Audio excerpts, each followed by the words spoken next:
শুভ সকাল বন্ধুরা, সবাই কেমন আছো? নিশ্চয়ই খুব ভালো আছো, আমিও ভালো আছি। এই দেখো সকাল সকাল উঠেই ঘুম থেকে দেখছি রাতে বেশ বৃষ্টি হয়েছে, একদম ফুল গাছে জোয়ার ভর্তি। যার পরে ফুল টুল তুললাম, কারণ বাজার থেকে যা ফুল দিচ্ছে কি বলবো, দাম বেশি নিচ্ছে, অথচ আমসরা কোনো রকম একটা দিয়েছে, এই কটা ফুল দিয়েছে। মানে নেহাত গাছে টগর, নিচে আমাদের টগর ফুল গাছটা ছিল বলে বেঁচে গেছে, জবা ফুলও ফুটেছে, 5-6টা ফুটেছে জবা ফুল, কালকে তো অনেকগুলো ফুটেছিল। যাই হোক, তবু অনেক, ওটাই আমার কাছে অনেক এখন। আর অপরাজিতা ফুল মনে হয় 2টো ফুটেছে, টুকটাক ফুল তো হয়ে গেছে। আমি তো সেই বলছি যখন দাদাকে যে বাজার থেকে অত টাকার ফুল কিনে এনো, কোনো লাভ হচ্ছে না কিছু। ওই যে আমসরা, একটু পান দুবি, এগুলো তো কিনতে হবে। আর যা বেলপাতা তবু নিইনি, বেলপাতা তো গাছ থেকে পেয়ে রেখেছি। আর কাঁচা হাতে কেচেছি, আর এখন একটু ড্রাই করে নিলাম, কারণ একটু হালকা করে একটু ড্রাই করে নিলাম, ছাদেই দিয়ে আসবো। আমি যতক্ষণ পুজো করবো ততক্ষণ, না যাও কখন বৃষ্টি এসে যাবে, একদম মেঘলা মেঘলা ওয়েদার, বুঝতেই পারছো। চলো আর দেরি করবো না, পুজোটা দিয়ে আসি। দেখো আকাশের অবস্থা দেখো, আর আমার সব সাদা ছাদ, ডেলিকার কাছে আমার দেখেছি দুটো নাইটি, বাবা মেয়ের প্যান্ট সব আছে, কিছু বাদ নেই। হ্যাঙ্কি থেকে আরম্ভ করে সব, বাবা মেয়ের শার্ট গামজাই হয়ে গেছে 4টে। আর আকাশের অবস্থা দেখো, মনে হচ্ছে যেন এক্ষুনি নামবে। চলো পুজোটা তো আগে দিতে থাকি, তারপর দেখা যাক। দেখো আমার বৃহস্পতিবারে পুজো দেওয়া হয়ে গেল, কি ভালো লাগে বৃহস্পতিবারে পুজোটা, বেশ একটু তাড়াতাড়ি দিতে পারলে খুব ভালো লাগে। দেখো শিবলিঙ্গে বললাম না জবা ফুটেছে, আবার দোকান বাজার থেকে যে ফুল এনেছিল তার সঙ্গে 2-3টে করে দিয়েছিল, সেগুলোও ফুটেছে। ওগুলো একটু ছোট সাইজে ফুটেছে। দেখো স্বস্তি চিহ্ন এঁকে বৃহস্পতিবারে ঘট পাতলাম, মন ভরে ফুল টুল দিয়ে সব দিয়ে পুজো করলাম। দেখো পুজো দিয়ে নেমে এসে টিফিন করলাম, একটু চাও খেলাম, জানো তো বেশ ঠান্ডা ঠান্ডার মতো একটু ওয়েদার লাগছে, তো ভাত ডাল সেদ্ধ বসিয়ে দিচ্ছি, মুগ ডাল। আর এদিকে দেখো পাঁপড় ভেজে নিলাম, বৃহস্পতিবারে নিরামিষ মানে তো একটু ভাজাভুজি হবে। এই যে ডালের সাথে খাওয়ার জন্য গোল গোল করে কাঁকরোল ভাজি। আর এমনি তো কালকে দেখলে বেশ ঝিরিঝিরি করে কেটে পেঁয়াজ দিয়ে করেছিলাম, দুরকমভাবেই আমি করি। তারপর দেখো কাঁকরোল ভাজা হয়ে গেল, আবার গোল গোল করে একটু আলু ভেজে নিলাম। বললাম না বৃহস্পতিবার মানেই তো একটু ভাজাভুজিটা হয়ে থাকে। বেশ লাল লাল করে সুন্দর করে ভেজে নিয়েছি। এদিকে বিলিতে আমরা গ্রেট করে চাটনি করে নিচ্ছি। চাটনিটা তো 3 দিন খেতে পারবো, থাকে, তোমরা তো জানো আমি চাটনি ওইভাবেই করি, রোজ খাওয়ার পাতে একটু খাই।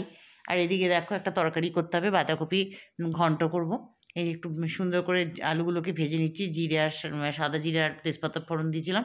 এবার আলু ভাজা হয়ে গেছে, এবার দেখো আদা বাটা, জিরে বাটা, নুন, হলুদ, টমেটো, কাঁচা লঙ্কা, মটরশুঁটি, মানে টমেটো আর মটরশুঁটিটা দিয়ে বাঁধাকপি করলেই মনে হচ্ছে যেন শীতকাল এসে গেছে। আর আজকে একটু ঠান্ডা ঠান্ডা, মানে সারাদিন একটু বৃষ্টি বৃষ্টি হচ্ছে। এই দেখো ভাপিয়ে রেখেছিলাম, একটু হলুদ দিয়ে জল দিয়ে একটু ভাপিয়ে নিয়েছি, তাহলে বেশ ভালো হয় বাঁধাকপিটা, জানো তো। জলটা তো ফেলে দিলে না গ্যাসও হয় না, আর খুব ভালো হয় দেখবে, বিশেষ করে অফ সিজনের তো ওই জন্য আরও। আর এখনকার বাঁধাকপি তো মানে শীতকালের মতো অত কমে যাবে না, যেমন শীতকালে কমে যায়। এখন যতটা রান্না করবো অতটা একটু হয়তো কমবে, কিন্তু অনেকটাই থাকে।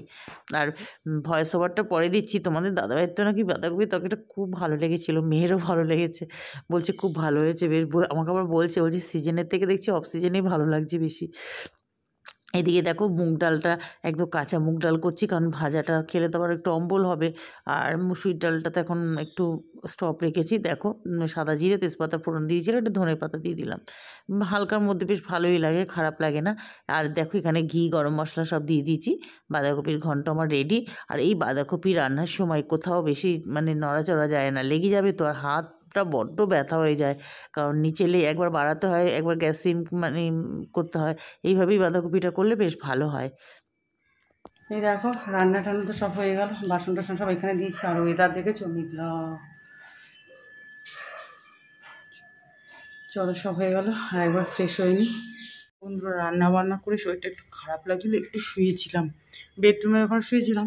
আর দেখো এই বৃষ্টি হয়ে গেছে, আমার সব ড্রায়ার করা দেখো সব নিয়ে চলে যায়, আবার হাওয়াও দিচ্ছে, এখন হাত দরকার নেই, অনেক হয়েছে। উফ, ওই দেখো বন্ধুরা কিরম অন্ধকার করে এসছে, লাইট জ্বালিয়ে খেতে বসলাম। ভাগ্যিস জামা কাপড়গুলো নিয়ে এসেছি, কী বলবো আর, মানে এখন জোর একটা আসবে, রাস্তাঘাট সব ভিজিয়ে দেবে, সারা রাত বৃষ্টি হয়েও হয় না। এই দেখো, এই যে দেখলে তো তোমরা, রান্না করেছি কাঁকরোল ভাজা, আলু ভাজা, বাঁধাকপির ঘন্ট, মটরশুঁটি আলু ঠালু দিয়ে মুগ ডাল, আর পাঁপড় ভাজা, চাটনি, টক মিষ্টি, দই। এখন মুসুরির ডালটা তো মানে কতটা ডাল আনা হলো, দেখা যাক। এখন রাখা রয়েছে, মুগ ডালটাই খাই এখন, মুগ ডাল মটর ছোলা এগুলোই খাবো এখন। তাহলে খেয়ে নিই। এই দেখো বন্ধুরা, সন্ধে টন্ধে দিয়ে নিজের জন্য একটু দুধ চা বানিয়ে নিচ্ছি। কারণ বাইরে খুব বৃষ্টি হচ্ছে, আর বৃষ্টির মধ্যে একটু দুধ চা খেতেই ভালো লাগবে, ওই জন্য একটু দুধ চা বানিয়ে নিচ্ছি। চাটা এবার ছেঁকে নেব। এই দেখো চাটা ছেঁকে নিলাম, হাফ কাপের মতো হয়েছে, কিন্তু বেশ গাঢ় হয়েছে।